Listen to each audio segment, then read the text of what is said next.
Hi, I'm Gavin with Haversick Designs, and welcome back to the S.O.U.N.D project.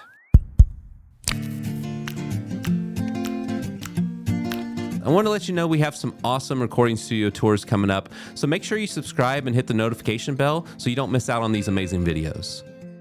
So I'm here today with David Carey at the Rock Room. Thank you so much for allowing us to come in. Glad you guys are here. Yeah, and so we met a little while ago as you were building this room. Yeah, about a year ago. Yeah, something like that. And I think that you originally found us via Instagram. I did. Yeah, just how did that come about? I think you guys have all been there. I found something on Instagram that caught my eye, that led me to a page, that led me to another page, that then led me to your page. And it just happened to be at the same time I was looking for help to map out the studio. Oh, that's awesome. So you have this room. I know that you had a studio in your home, and then this is now in a kind of detached garage. This is my 5th version of the Rock Room. Wow. Okay. Yeah, by far the best. Certainly the most balanced, flat room that I've had. But like I've been in 2 small bedrooms. I've been in a converted den. I've been in the garage when it was the garage. And now, this has been pretty much purpose built, at least the inside. We took the existing structure and gutted it down to the studs and then built it off your design. And I couldn't be happier with how it came out. Thanks. Yeah, it's awesome. I mean, we've been here a few times. I think it's my 3rd visit here. And after treatment was done, last time we were out here for the NAMM show, which was in April of 2023. And then now we're out here for the NAMM show again. Thought it'd be a perfect time to catch up with you. And you really came at a good time because the room is fully operational now. Yeah. And we've done a bunch of listening tests in here, and everything is translating really well. That's awesome. Which is fantastic, and that's I'm sure the point. Right? Yeah, that's the goal, for right? For everybody at home that's thinking about hiring somebody to help you, this is why you want things to translate. I've spent tons of years doing mixes, running to the car, running to my wife's car, going to headphones just to check the mixes. And I'm sure like a lot of people that listen to this or watch this, the dreaded bass issue, everything from 250 down sounded great in my bedroom studio. I get to the car and either I can't hear it at all or it's thumping, and muddy. Yeah. And now for the first time after all the work that you guys did and the treatment and getting it kind of balanced, I don't really have that problem anymore. And it's such a relief in the workflow. Yeah. I get a whole bunch of time back. Yeah, it's a time saver. It's kind of deflating when you work on something for so long and then you take it elsewhere and you realize you wasted your time or that you have to then redo it again. And so it's really nice to have a room you trust. That's ultimately what everybody's room is doing. If it's not treated properly, is it's lying to you. And you're not able to really trust what you're doing. I can completely confirm that. I've had 4 versions of this room that were lying to me, and this is the first one where it's not. And I still listen to stuff in the car. I think everybody does. And I listen to a ton of stuff in AirPods now because of Atmos and spatial audio and all of that, and everything's translating. Perfect. And it's such a relief. It's absolutely a testament to the process and trusting the process and going through all the stuff we went through with you guys. And for those, you can't really see it. We'll see it on the studio tour. There's a lot of treatment in this room. Yes. Yeah, there's a lot that went into this. And a lot of it too is somewhat hidden because you look at the side walls and kind of the thing that pops out is these LED strips, but behind the fabric is all acoustical treatment. There's soffit bass traps that go around the perimeter of the room. There's diffusers on the back wall. The front wall is treated as well. Got a ceiling cloud. There's all sorts of elements that are just crucial to making the room sound the way that it does. Yeah, and we floated it, insulated the floor. Yeah. I've touched every inch of this in here, and there's little things that if I did it again, I'd be able to do it cleaner. Sure.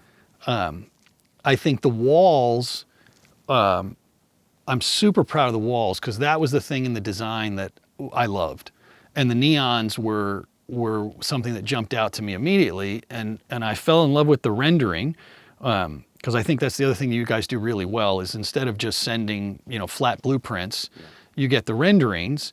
And Oscar's not here with you guys today, but shout out to Oscar. Yes. He did several versions of because I started getting really engaged when I saw the renderings, and then Oscar started tweaking them for me. Yep. And then as we figured out, as you guys figured out the specs for Atmos, we had to rearrange the ceiling speakers, and then that affected the cloud size, and then I started looking at the construction of the cloud, and there were limitations I had with how I could anchor it to the ceiling. And so Oscar and I went through several iterations of that. But the walls, especially with the neon, I was sold on those immediately until I saw the construction of them, and I had to figure out, how do I build these? Yeah. And I had my neighbor across the street that lives across the street from my house is a contractor who remodeled our house, and he's a great construction guy. And he gave me some advice, and then I built a first version that wasn't quite right, and then we got to this version that you can see now, and it took a minute to figure it out. And you're right, like there's 3 different densities of materials, and then getting the track right so the fabric would stay tight. And then we were just talking a minute ago, these are the 4th or 5th versions of the LEDs. Right. Right? I think I ordered every LED you can get on Amazon that was reasonably priced, and none of them would just give it that neon glow that you guys had in the rendering, which I was totally sold on. And then through a contractor friend, I got to a lighting guy. I showed the lighting guy your rendering. He's like, oh, you got to use these. Yeah. And I found these, and they were reasonably priced. And once I got them installed, it just it makes the room. Yeah. Without a doubt. It's definitely a really cool element. One thing I'd love to know, because we've talked over the years of working on this project, but I'd love to know like your background of how you got into doing audio. I think like a lot of folks that are engineering and mixing now, I started playing guitar in high school. Yeah. And I played in a bunch. I grew up in Kansas City, and I played guitar in a band in high school, and then I played more out of, in between college, and I had an opportunity to tour with a pretty popular band in the Midwest. And as that started to kind of run its course, I had an opportunity to make a couple of records. I had been in a couple of big studios in the Midwest, Kansas City, Omaha, and Chicago. And it was one place where I was always really comfortable. I loved playing guitar. I loved being on stage and all of that stuff that's kind of stereotypical about playing in a band. But I loved being in the studio. And I had a couple of really great experiences with really good engineers. For those that are watching from the Midwest, there's a guy named Ed Rose that has made a bunch of really big records out of the Midwest, did the first record with us of the band I was playing in. And he's a fantastic engineer and a fantastic mixer and just a good human being. And I left that experience saying to myself, this is what I want to do. Yeah. And then I followed a really similar path to everybody else. I had to get a job because, a lot of times when you're starting out engineering, that doesn't pay the bills. Sure. And gear is expensive. And I moved out to California. I had an opportunity to do an internship at a really well-known facility up in Burbank called Clear Lake Audio. But it's in Burbank. And it was a great program, and a shout out to those guys, although the studio's changed hands like 3 times now, and the folks that own it weren't affiliated with it back then, but it's a great room. Trident 80 Series B desk, had a really cool vibe to it. And I learned a lot on that internship. The whole stereotypical getting coffee, ordering lunch, sure. Going in at midnight to record my own stuff, working on Sunday when nobody else wanted to go in. But it was in Burbank. For those of you that don't know LA, Burbank from my house is about an hour. Sure. On a Sunday. Yes. on a Saturday or a Friday night, it could be 2 hours, and it can be 3 hours coming home on the dreaded 405 freeway. And so as my internship was kind of running out, I was trying to find a studio closer to home. And, you know, I think I was doing back then what, I'll try not to date myself for the younger folks that listen to this or that watch this, but back then, kids, we would read the back of albums, or you would read the booklet that came in the CD. Mm-hmm. And I was always one of those folks that went right to the liner notes, right to the credits. Where was it recorded? Who recorded it? Who mixed it? Who mastered it? All of that. And I kept seeing on a lot of records that I loved, this place called Total Access in Redondo Beach. Mm-hmm. It's this gem of a studio owned by a brilliant producer engineer named Win Davis. Mm-hmm. He's now got a partner, Steve Orness. The two of them run the studio now. It's been around for 40 years. Mm-hmm. It's done a ton of records that we all know that we love. Guns N' Roses, the No Doubt record, all of the South Bay punk scene, Black Flag, Minutemen, Husker Du, Pennywise. It's one of the best drum rooms in LA, in my opinion. No offense to anybody in LA that owns a great drum room. I'm sure they're all good. And I was lucky enough to be able to do some work for Win, and now we've been friends for, almost 20 years. And wow. He's been a big mentor for me.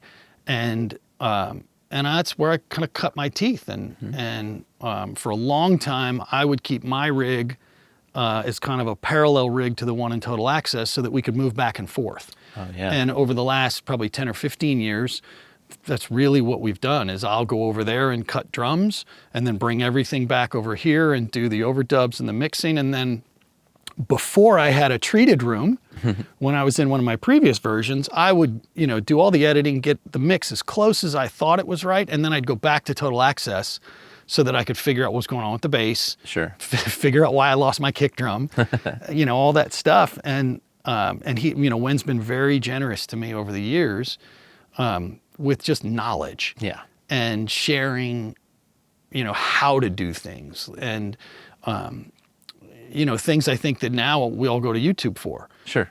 Versus the old days, it would be an apprentice program, it would be an internship program, and that's how the knowledge would pass. And I've been super lucky to benefit from both. I do, I watch Mix with the Masters religiously. I feel like Fab from Pure Mix is like a friend of mine because I've learned so much from him and all those videos. But then at the same time, I have this real world kind of legend that's been very generous with his knowledge and patient with me asking questions. And you don't always see that sometimes. Like sometimes people that are in that position, they'll get a mindset of like, this is my information and I need to hold it tight because that's what makes me me. The fact that he wants to share it with people is awesome. Yeah, he's been such a good friend, and great. And so I've been really lucky that I've had some of these experiences that I worked very hard for, but I've also got these people in my life that have been really supportive. Mm-hmm. And audio's not easy at all. I'm sure there's folks listening to this or watching this that are still trying to figure out why their bass drum is canceling their bass guitar. Yeah. And they don't have anybody other than YouTube or one of these videos that you guys are doing, which is awesome, to help them understand. Sure. And so I've just been really lucky, and I feel very kind of grateful to all those folks that have helped me, and I'm still learning. That would be the other thing I would say. I don't feel like I have anything mastered. Sure. Like every time I hear a new mix, I think to myself, God, how did they do that? How did they get that? We were just listening to the Billie Eilish Atmos mix from the Barbie soundtrack, and there's some stuff they're doing with reverb that you can't hear, but you can feel it, that is brilliant. Now, it makes me really happy that I can hear it in this room. Right. And that's a testament to you guys and the work that you've done and the work that you did for me, because I can hear it in here. Right. Now that's also causing me to stay up at night because I'm laying in bed going, man, how did they get that multi-channel reverb to sit like that? Yeah. And so there's, It's always something to strive for. Always something to it's strive like, for, and yeah. we're the same way with our studio designs. Like every project we do, we learn something new that's going to lead to better results potentially for the next one. It's like we're never done learning, because if we just sat on what was typical, we wouldn't be growing at all. And so I think that's the same way with any mixer. Yeah, I think that's well put.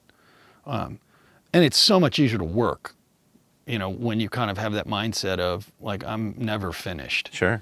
Right? Like I always have something that I want to go to try to figure out how to do better.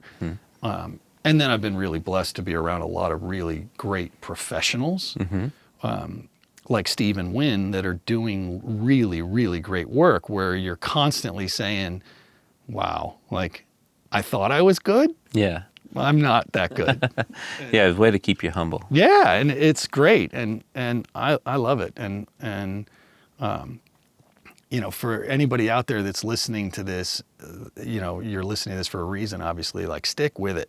Yeah. Like, don't throw in the towel. I had several versions of this studio. It's taken me a long time to accumulate the gear and the knowledge, and I still, in fact, I was cleaning out my storage the other day. I still have my original little M box. Yes. One of my very first Pro Tools interfaces. I couldn't afford anything else. Yep. And I was running it on a computer that I bought used, and like I still have it. I haven't, there's no way it even works now. Right. I actually have a funny story about the M boxes, because when I was at my previous job, before I started Haverstick Designs, I worked for Orlex Acoustics, and I flew out. Had a bunch of their stuff over the years. Yeah, so I flew out there to DigiDesign's headquarters and installed a bunch of treatment for them over the course of 2 or 3 days. And then when I was walking out, my contact there said, "Man, you worked really hard these last couple of days. I'm going to go get you something." And he brought back an M box, and I was just thrilled, over the moon, just handed it to me. And so that was kind of one of my first things as well. So yeah, I got a lot of really great stuff out of that little box. Yeah. And then I also had the little, I don't know if that was like the M-Box Micro or something. It was literally looked like a thumb drive. Yes. And you could plug headphones into the end of it, because that was kind of the mobile, deal. And so but that's how I learned Pro Tools. Yeah. Right. I taught myself Pro Tools using an M-Box and a set of Bose, like those Bose computer speakers that like your mom or dad had on their computer from, their first compact computer or whatever. Yep. Yeah, that was my first rig. You've upgraded a little bit since then. I've upgraded over the years. Yeah, that's for sure.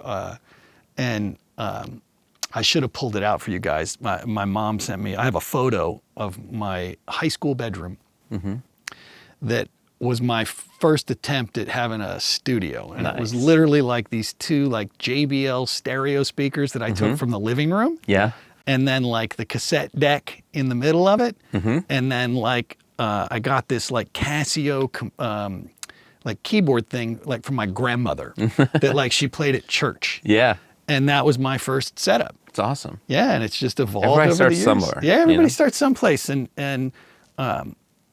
that's what I would tell everybody listening to this is like use what you got. Yeah, right. Right. Like I think that's one thing I always see is that sometimes people they'll hold off on doing an album project because they're like, oh, I don't have all the gear that I want yet. And it's like for me, I just think you should put it out there. You should work through it, work with what you have, and don't let the creative process be stunted by not having that next piece of gear. No, and look, here's what I would share is I learned so much about microphone techniques, cutting vocals in a bedroom with a mattress pushed up against the floor and a moving blanket hung over the door to create a makeshift vocal booth. I learned more about proximity effect and breath noise and air conditioning noise. Because when you're working with what you got, there's problems you got to solve. Sure. And I wouldn't trade any of that now. Yeah. And going, I've been lucky enough to go into real studios and work and intern in real studios. And I've learned a lot there. But the things I use the most is the stuff I learned in the bedroom. Right. Yeah. As workarounds, because I didn't have, and what I would tell you is one of my first big purchases that when I splurged and I thought I bought a U87. Nice. I bought a used Neumann U87 that I still have. It sounds fantastic. I've had it serviced like 3 times because it's old. But I didn't have one of those forever. I had an SM57. Sure. And I had a 58 that had a massive dent in it that I think Those everybody, things are everybody indestructible. that owns a 58 has a dent in their 58 at some point. Yeah. Even though you can buy the replacement screen from Shure No, for it like gives it character. $22. Yeah. But yeah, the dent, it's dented. Mine's dented and it smells a little bit like beer. Oh, sure. So it's ideal. But if you can get good sounds, like if you can get a really good guitar sound out of a 57 and maybe a 58 a couple of feet back, Yeah. then getting a good guitar sound with a U87 is easy. Yeah. Right. Right. And so that's what I would say to everybody. Use what you have. Like Right. you'd be amazed the records that like real records you're listening to right now Yeah. that were made with a handful of 57s or a handful of 58s or an SM7, like a handful of these mics you can get anywhere. Yeah. I tell people all the time the story of I was on a panel with the producer who did the first Killers record, Hot Fuss, which is coming up on 20-year anniversary right now. I know, we're getting old. And but he was talking about how when Brandon Flowers was in the studio, he, as soon as you put a condenser microphone in front of him, he just clammed up. It was not his vibe, and he's like, man, can I just hold an SM57? Yeah. And the whole Hot Fuss album, that's how it was done. Oh yeah, what's Bob Rock and the Metallica stuff, handheld SM7 in the control room, and back then they would flip the speakers so that they could try to cancel it out a little bit, like whatever it takes, to get the vibe. Yeah, I think a lot of that gets lost on folks that are chasing gear or, that it doesn't really, you'd be shocked at the records that were made and that are still being made. We were talking about Billie Eilish earlier. I think that's a well-known story. And if you don't know the story, you can go watch it. There's several documentaries. Yeah. They made her first record in a bedroom. In a bedroom. Yeah. A non-treated bedroom on a laptop using it. She sat on the bed singing into probably a 58 or a 57. Sure. And lots of people think, oh, well, those were the demos. Like that's the record. Right. And so it's about, it's about the mindset, I think. Yeah. Well, speaking of using what you now have this space and you have a Dolby Atmos setup. And it's awesome. Yeah, it is great. What kind of stuff are you working on these days? So I've been in the process of really teaching, as I'm sure everybody is, teaching myself Atmos. I just got certified. I went through the Avid Dolby program to get certified in Atmos, which was daunting. But the best thing that I've ever done. Nice. And actually, in order to do that, I had to go back and finish my certification for Pro Tools because I had started that a ways ago and I just never finished it. But in order to do it, I had to do it. Shout out to the guys at Pro Media, Mihai and his crew. If any of them watch your podcast, sure. They do great training. And he was really helpful with me to kind of figure out what I needed to do to get my Pro Tools certification finished so then I could get Dolby certified. And so I've been on this quest to learn it and to understand, and it's evolving so fast, but in some really exciting ways. And, I think stereo is still king and my room is set up really well to do stereo. Yeah. But now that it's set up for Atmos, I can do both. And I'm just trying to get faster and, more competent and the mixes are changing every day. And it's been great to have a room where I can pull up the latest Atmos mix to see what they're doing and then go immediately into a mix that I'm working on to try to recreate something, which is what I did, how I taught myself to mix in stereo. Yeah. And to be able to have it translate. And, we were just doing some things earlier before we started this where having my rig set up the way it's set up where I can be in Atmos, I can fold down easily to stereo if I need to, I can fold down to 5.1 and I can just run good old fashioned stereo all very quickly is a huge help. Yeah. Now, like a lot of people, I spent several months behind the racks in the wiring. Yeah. I spent a bunch of time on the phone with tech support from Avid, from my monitor control of the brain is a Grace Design M908. Yeah. Shout out to the guys at Grace. Yeah. Alex in their service department Nice. bailed me out a number of times. And so now I've got it, pretty much set up. I'm still working through a few. As you can see, I've still got a bit of analog gear, and I'm trying to find that balance between all in the box and analog external summing. There's still, I'm certainly not a purist by any means. I'm about using whatever works to get the job done. But I do feel like there's, and I really learned in the box. So I'm certainly not a purist in the, analog. But I do find there's a few things that, I don't remember who, I don't know if it was Andrew Sheps that said it on one of the Pure Mix videos, but there's a way that analog kind of bends. Yeah. Like you can really push into a SSL compressor. You can really push in, like I'm using the dangerous summing for my analog gear. You can kind of push into it that gives it a little bit of a thing. Yeah. That I describe, and whoever I didn't come up with it, I'm sure I saw it from one of those guys, but the way they explained it is like analog kind of bends a little bit. Yeah. And that resonated with me. And so I'm still trying to figure out my workflow and how, especially with Atmos now, because in the first couple of iterations, you couldn't be in HDX unless you had a separate, rendering machine. Then they did, I think Logic loaded the renderer into Logic, which then meant Avid had to do some stuff. And then we got the Dolby Audio Bridge, and then we got the Pro Tools I/O changes. So now you could kind of route in the box. Yeah. Because I never bought a separate, like it was expensive. Yeah. And so I never bought a separate rendering rig. I do everything on one machine. And now with the latest, Pro Tools update, the renderer's built in, which has been fantastic. Sure. And so now I can be back on the HDX card, so I can get delay compensation. So now that means my analog inserts are working better, and so I'm trying to figure out how my workflow is going to evolve, and having the room, being able to trust the information that's coming out of the speakers, is now allowing me to kind of rethink my workflow. Yeah. And it's a blast. Yeah. Like it's a ton of fun. That would be the other thing I would shout out to people is, use the resources, learn the gear, I'm not the best with a soldering iron, but I know how to use a soldering iron. Sure. I had to teach myself. And I wired every inch of my racks myself. I don't know that I'll ever do that again, but you do what you got to do, because hiring somebody to wire your racks the wire's expensive, and then the time is expensive and all of that. And so, but it's also immensely helpful as I'm trying to figure out my workflow.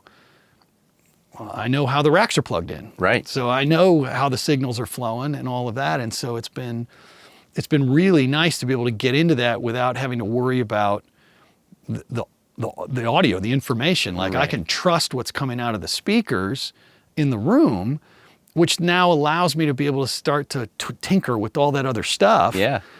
Which I never really messed with any of that before. Well, every change you make will make a difference. Yes. Like you'll hear the difference. Yes. And that versus just saying, I don't know if that made a difference or not. Yeah. I think anybody that's ever tried to mix in a bedroom on headphones, and you're trying to hear reverb tails, or you're trying to get a slap delay right, or you for all of those, I used to struggle with compression. Yeah. For years, I just couldn't hear it.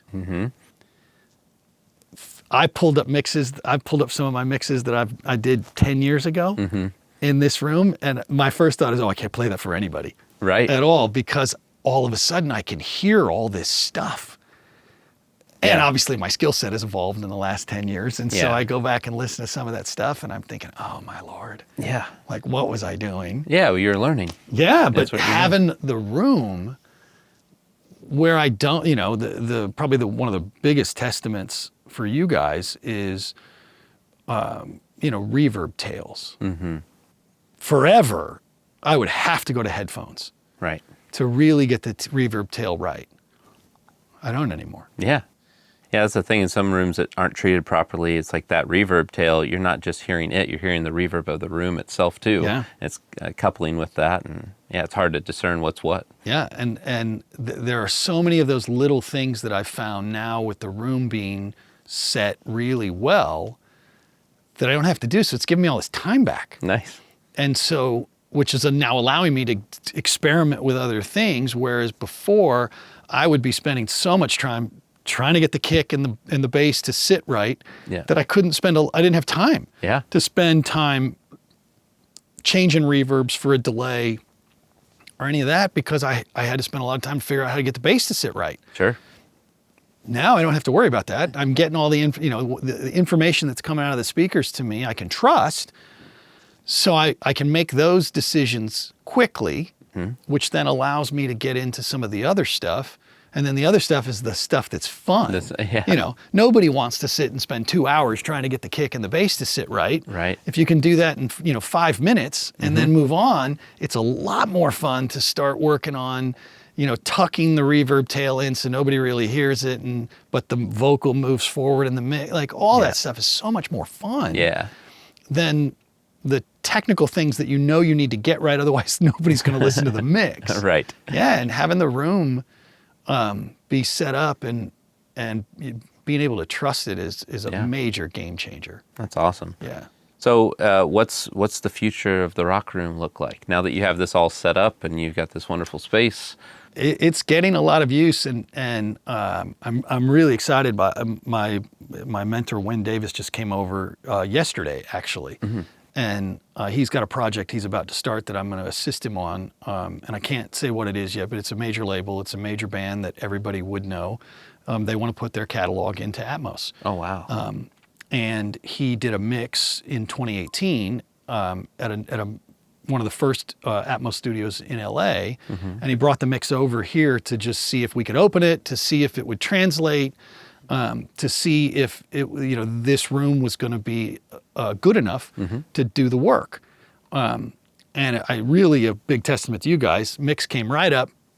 I mean, a testament to my rig, and it was wired correctly, is that we were able to open it. The mix came right up, and then it all translated, and so that made I was really proud about that one, because I love working with him, and any chance I get to assist is huge for me, and especially because it's an Atmos project.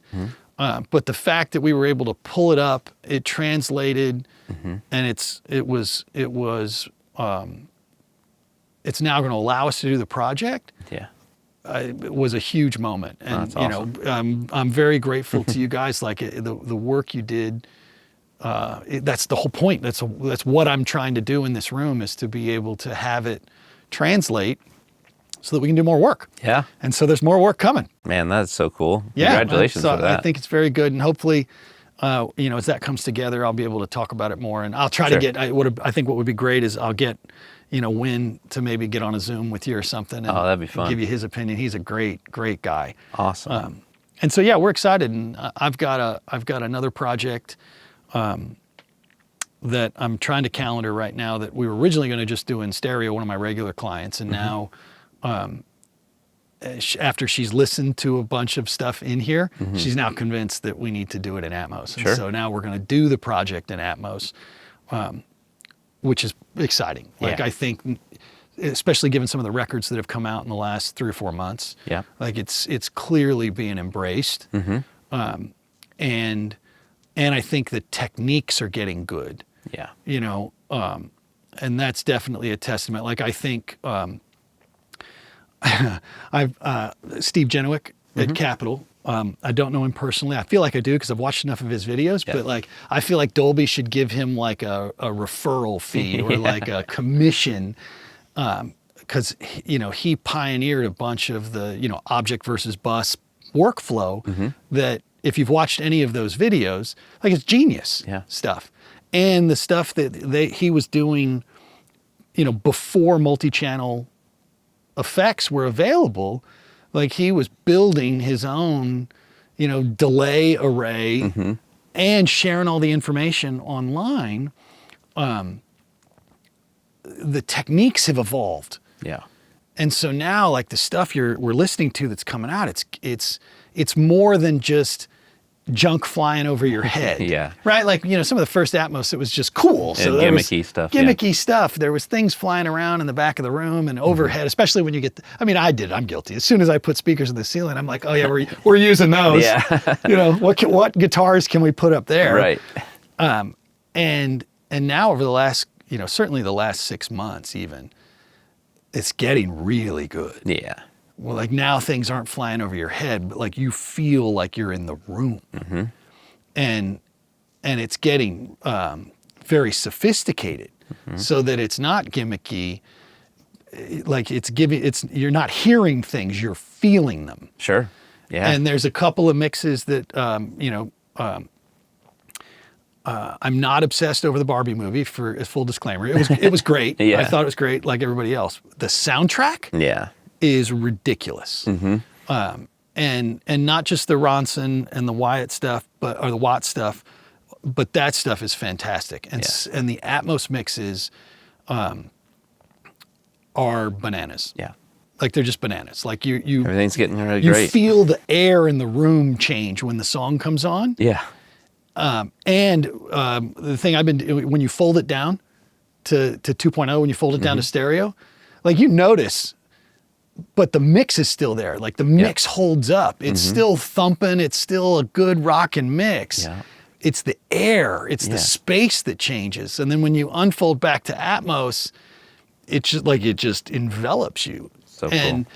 I think it's so cool that all the mixers that are out there doing that stuff, their skill has gotten so good. Yeah. They're setting the bar for everybody else. Yeah. And we're still kind of in the infancy stage of it. Yeah. I think it's like people are really learning it though. Oh yeah. That record, when I first started listening to it about 2 weeks ago or so, like I started feeling like I was getting comfortable, and then I put that record, I was like, I got some work to do. I got a lot of work to do. I got a lot of work to do. Well, you have a beautiful space to do the work in. So It's really thanks to you guys. Yeah, we're so happy to be a part of this project, and I really appreciate you taking time to sit down and talk with us. And I'm happy to it. I'm so pleased to have your help with this. And I would say that to anybody that's thinking, I can't afford it. I can't afford to hire somebody like Gavin or his crew. You can. Like it's and it's well worth it. And it doesn't necessarily have to be at a big scale, is what I would say. Sure. Right? Like, I won't speak for you, but there's a lot of people that can get a lot of information and help from you just by watching the podcast, or the YouTube videos, and then just getting initial consulting, I think is really valuable for folks. And then if you can do it. Yeah, for sure. But like I was on a budget, like everybody else. So I did all the construction myself with some help from my friend that's a contractor, but I couldn't afford to pay somebody else to do all the treatment stuff. Right. And so I did it myself. Yeah. Yeah, and I sourced it all myself, and shout out to Fabric Wall, out of St. Louis, because that's the track system that I use to hang the fabric. But that's a learning curve. I had to learn. I had to learn my circular saw, my miter saw skills, and I've never spent more time with a protractor trying to get angles right. But like that's all part of the process. But I couldn't afford to hire somebody else to do it, so I did it myself. Yeah, I think a lot of people are in that boat, and what you've accomplished here is a lot of people's dream. It certainly is one of mine. Like if you'd have told me 10 years ago that I'd have my own room like this, I wouldn't have believed you. That's at so all. Cool. And now to have it up and running and to have it sound good is the most important thing. Sure. But to have it look cool and sound good, like the neon in the walls, like I never would have thought of that. Sure. At all. Yeah. Until I started looking at the pictures of some of the other studios that you guys had built. And I think when I was highlighting photos for you, I went through your website and you said kind of pick out the ones you like so that we can get an idea of your design. I think I immediately grabbed the ones that had the neon in it and said, okay, I don't care what we do, but it has to have neon in it because that's cool. Yeah. No, it's great. Yeah, and it makes such a difference. That is awesome. Well, thanks again. I mean, taking time out of your Yeah, evening you here guys to are do welcome this. anytime. And thanks for Yeah, joining us. appreciate it. That's been another episode of the S.O.U.N.D Project. Thanks for being a part of it. And if you have a idea of maybe who that band that he's going to be working on is, comment below, and we'll see you next week.